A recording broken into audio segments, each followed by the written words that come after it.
Yo, we out here, and it's been a long time, mainly because it's been a long time. Back with another doctoral update video. One of the latest assignments I had to complete was this book, Effective Engagement for Short-Term Missions, and it's been so long, I don't know where the book is. Hold on a moment.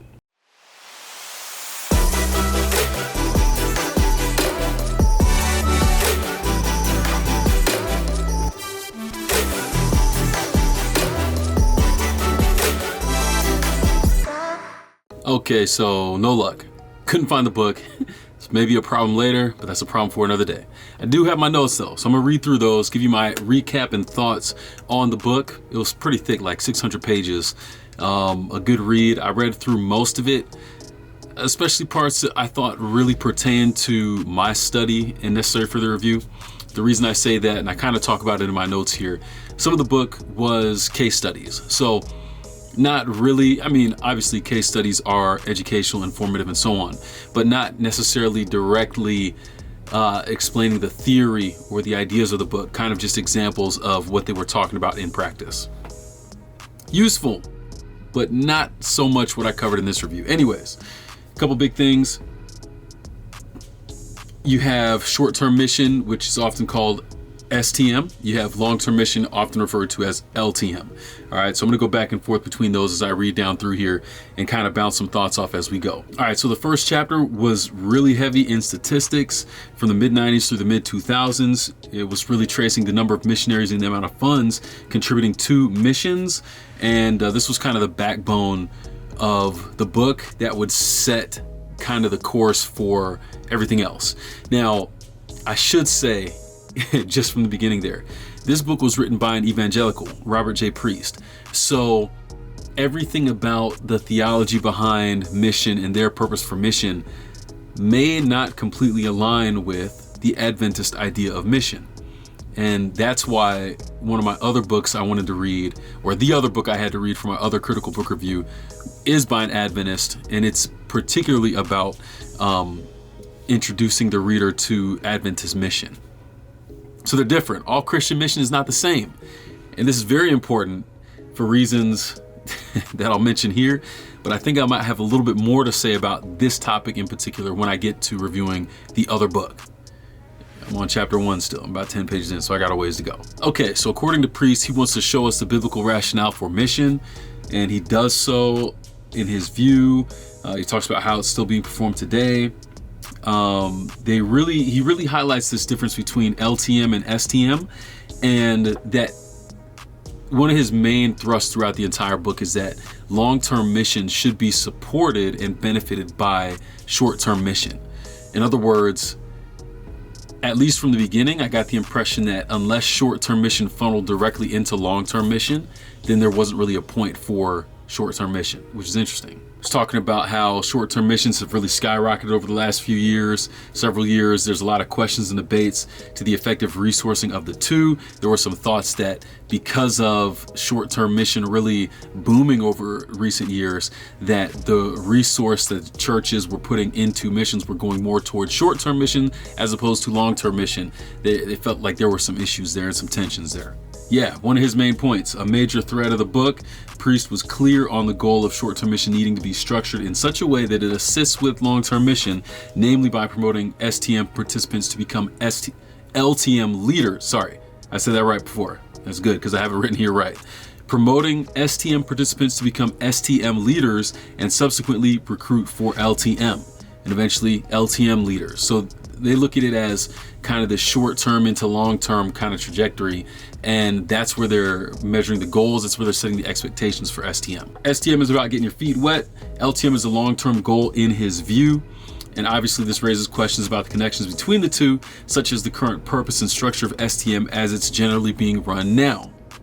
The goals of each seem to be different, and at times seem to put STM and LTM directly against each other as the two completely separate ministries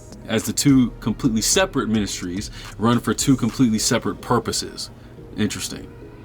And so the question is, how do we bridge the gap between the two? Now, the author Priest will acknowledge that he sees the value in STM, but he notes that effective outcomes and satisfactory STM can be accomplished when there's a good fit of LTM goals and STM participants' expertise and expectation. So balancing those two things out. In other words, when you go for a short-term mission, you're not just going for the bubble of that experience. It has to connect with something else bigger than that, which I tend to agree with. But also, it's really, you really have to have some balance in what you're telling the people who are going to participate in these trips, as far as what is their expectation, what are they going to do.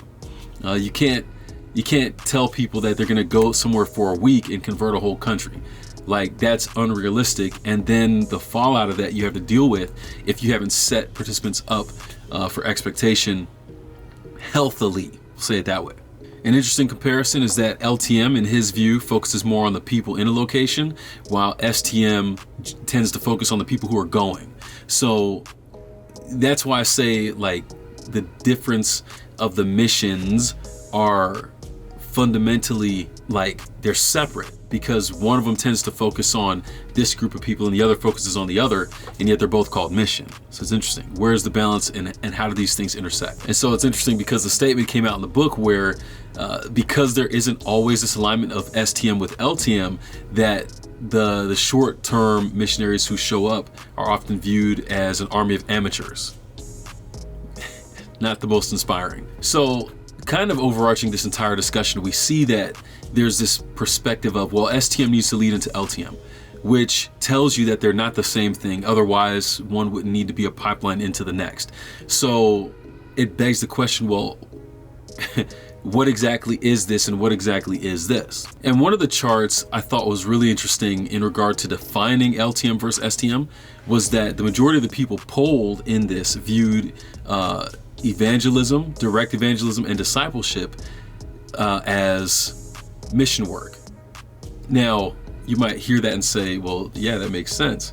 But it's bigger than that, because they viewed, like, 98% of people who voted out of a category of 5 or 6 different options said that this is mission. Now the question, what were those other options that were being excluded when people were considering what is mission? Education, training, mission agency support, and relief and development. They took a far smaller consideration, like literally less than 2%. So most people are not viewing those aspects as mission work. It's just, we gotta get the word out there, and we gotta convert people to follow, as opposed to dealing with people's lives here and now. That point is a big one that may go beyond the scope of this paper here, but I'm gonna throw it out there anyway, because this is one of the issues that personally I have when it comes to spiritual discussions and people who focus so much on the things to come that they ignore the condition of people right here and now. It's supposed to be both. When you look at what Jesus did, yeah, he came and talked about a message of something that was going to come further on down the line, but he didn't do that at the expense of the people that he was with in the present moment. He healed people. A lot of what he did was healing people, going through town so that there was nobody sick by the time he left. Like, he cared about people here and now, while also sharing this future vision and this kind of future justification for the world and future salvation and all this kind of stuff. So from an evangelical perspective, according to what I read in the book here, the majority of what is concerned or considered mission is that evangelical piece, the evangelism piece, the discipleship piece, and it comes at the expense of this. So again, it's different.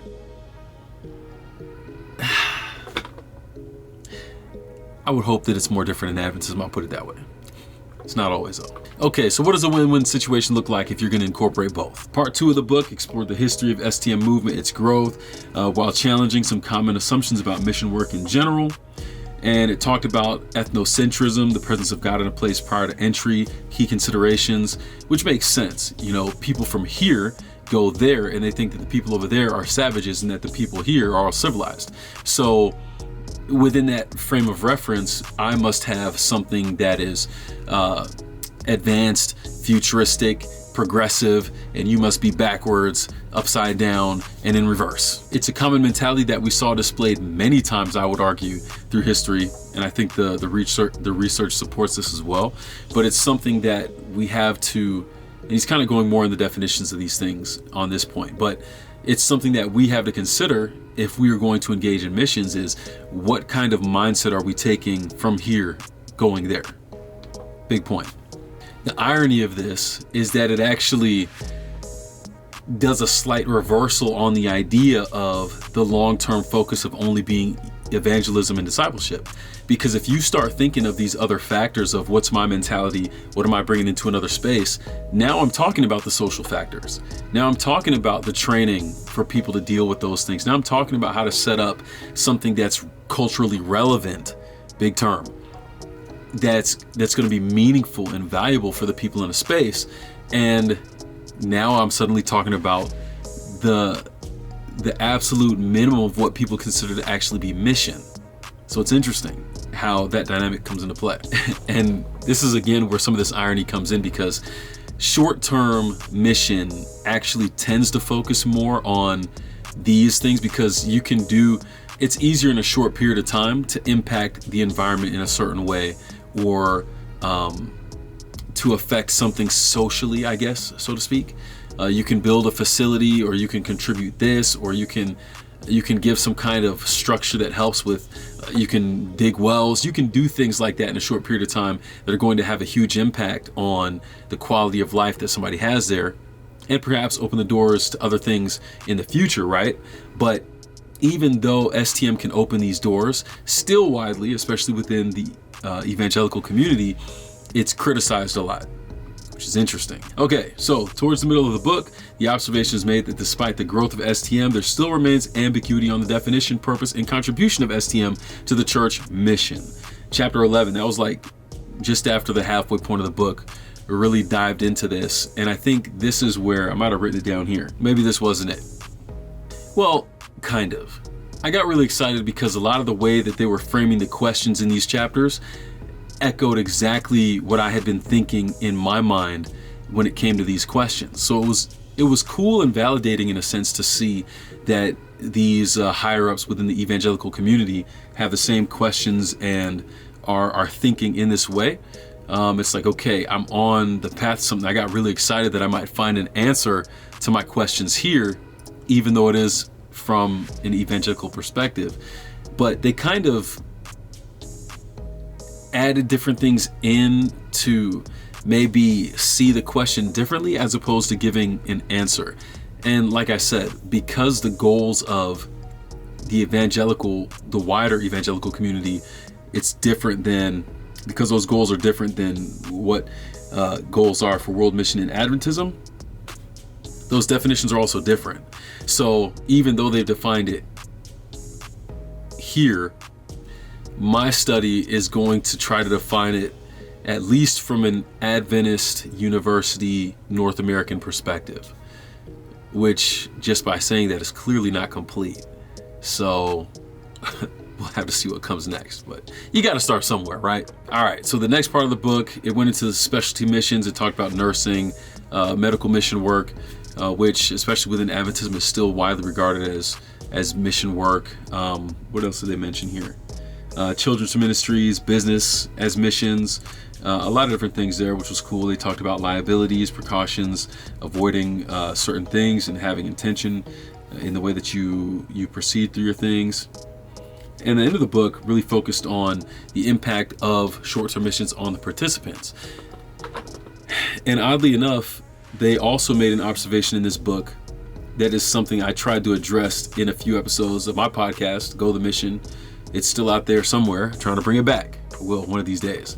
But getting the perspective of not just the people who went to go serve, but the people who were served by missionaries in their local context. Had a lot of students and people that I talked to, like, how did you receive missionaries? How did they benefit you? What was this experience like for you? Those are the kinds of stories that we definitely don't hear enough of, and that I want to talk a lot more about kind of personally, not necessarily as a part of this dissertation process. And this was kind of fascinating, right? Because they did all these tests, more stats and numbers and stuff, where they're asking people who had come back from the STM experiences, how much more invested are you? how does this impact the way that you give your resource? All these different kind of questions. And more often than not, people would say, oh yeah, I pray more, or I study more, or I donate more, all these different kinds of things. They would say that, but the numbers actually didn't support it. So there's a strange phenomenon of people going out to a place and getting the feeling of being so changed, but coming back and not actually being any different, which I really find odd, particularly because it would speak directly to what the purpose of the missions is and how it's being doubled down on when somebody returns. So we talked about like the liabilities and the precautions and the things that come ahead of the game before someone goes out into the mission field. But what does it look like when they come back? How do you evaluate? How do you measure change? Should we be trying to measure change? A lot of different questions here. I was kind of talking with my buddy Paolo Tenorio. He's the pastor out in Guam Micronesia Mission, and he was here at Andrews a couple weeks ago. Go check that video out. I'll link it here. And you know, halfway around the world, we went to undergrad together, so it was cool catching up. And he's out there in my old stomping grounds, right? But we were talking about this idea of it not being enough to have the pregame orientation to send people out there with some kind of knowledge. And you know, it was his first time doing it, and he definitely saw the importance of that. But in a perspective that I really appreciated from him is that they're also doing something at the end of the year before everyone disperses back to the States or wherever they came from. They had their orientation at the beginning of the year in Guam, and when everyone finishes, they're going to go back to Guam and do a debrief. So now you're putting things more in place that can help you get a better idea of the pulse on the people who were out there to serve. And I think that's something that's valuable and needed, but we often don't think about how important that aspect is. And I don't know that outside of like these surveys that had been done, I didn't see much in the book in terms of, well, this is how we're going to do a quality control on the experience that people had. So I think that's a leg up in the Adventist experience, at least for the consideration of that. Granted, this is based on my very limited knowledge in the area right now. There could be many return SM retreats, and I know that, well, I think that was in Adventism too. There was an idea or an actual conference for returned SMs. That might have been an idea, but I'm pretty sure that was with North American Division, which again is Adventist. I really don't know beyond this book here what it looks like in the evangelical space, which is the majority of the missionaries, the STM practitioners out there. So it would be really interesting to see kind of what they do for people on their way back into the reverse culture shock of coming home. So let's see. How did I finish this thing off here? My reflection. It was a fascinating read for me on many levels. I think the book did a solid job of accomplishing the title, displaying effective ways to engage in short-term mission, hoping to do it right. I think the comprehensive nature of the book took me in and out of the main line of thought that I expected to follow based on the first couple chapters. It did kind of start somewhere, and I thought it was building up in a way, but it would break up to do these different side quests, so to speak. And in addition to that, the guy who, I say the author, but I guess more so the guy who compiled the book, a priest, he didn't write every chapter. There were other people who came in to write other chapters, so linguistically the style was different, so you might have caught on a flow of writing this way, and then you hear somebody speak a little bit more academic or just different. So that was kind of, you had to process and deal with that as you went through the book. I thought, even though I didn't go through all the case studies, I thought they were cool because they were able to illustrate some of these aspects that they were talking about. So not just the theory, but you get to see it in action. Definitely something that I realized was that STM was a lot bigger than I initially thought. I don't know that I ever considered it. I mean, I know that The Mormons have their kind of youth missions programs. I knew that in general, evangelical and the wider ecumenical community, I knew that they had some kind of student missions things, because that's where the student movement, the volunteer movement, those things were started from evangelicals. Those weren't Adventist things initially. So it was kind of cool to connect those with different, oh, well, this other school might have a similar program to this, and how do they run that? That was a new kind of concrete realization for me around an idea that I kind of already knew was out there. Pretty cool. A lot of the authors,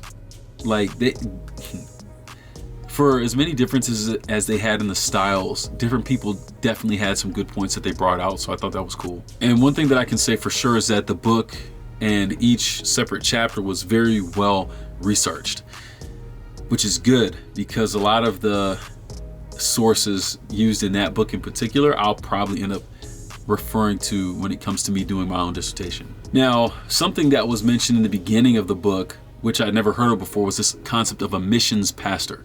I've heard of music pastor, worship pastor, administrative pastor, senior pastor, children's ministries pastor. I've heard all these different things, but I've never heard of a missions pastor.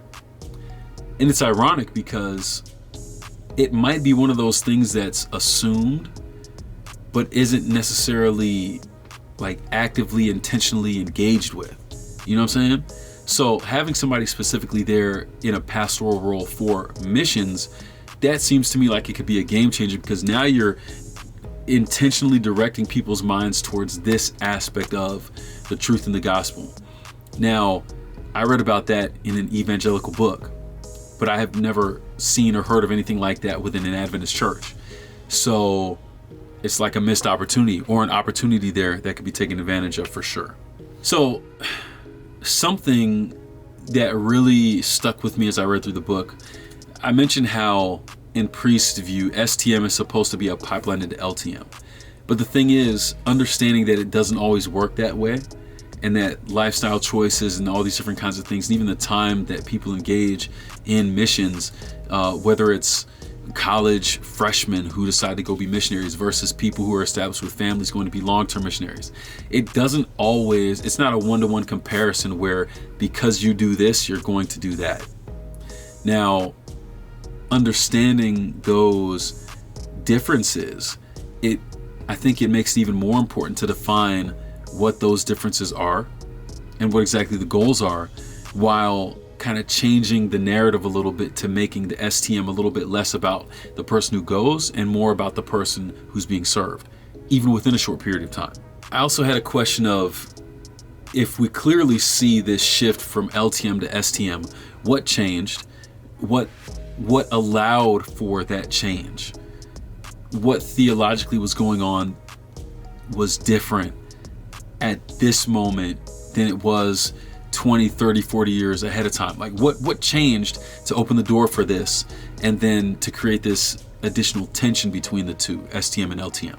So all that to say, I think the book, for as well researched, and maybe all books should do this anyway, for as good as it was to go through, to read, and to get like these higher ups in the space, their perspectives on things, I came away with more questions than answers.